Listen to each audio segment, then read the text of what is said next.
ஈரோடு அருகே ஆற்றில் மணல் திருடிய இருவரை கைது செய்த போலீசார் அவர்களிடமிருந்து 28 மணல் மூட்டைகள் மற்றும் சரக்கு வாகனம் உட்பட 4 வாகனங்களை பறிமுதல் செய்துள்ளனர்.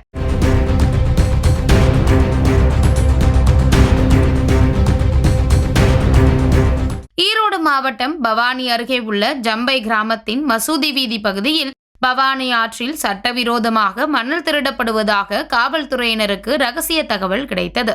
இதையடுத்து பவானி காவல் ஆய்வாளர் தலைமையிலான போலீசார் தீவிர சோதனையில் ஈடுபட்டனர். அப்போது ஆற்றிலிருந்து சட்டவிரோதமாக மணல் அள்ளி கொண்டிருந்த ஜம்பையை சேர்ந்த பழனிசாமி மற்றும் தங்கராசு ஆகிய இருவரையும் காவல்துறையினர் கையும் களவுமாக பிடித்து கைது செய்தனர்.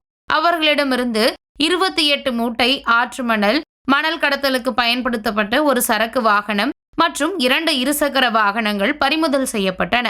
இச்சம்பவம் குறித்து பவானி காவல்துறையினர் வழக்கு பதிவு செய்து விசாரணை நடத்தி இருவரையும் நீதிமன்றத்தில் ஆஜர்படுத்தி சிறையில் அடைத்தனர்.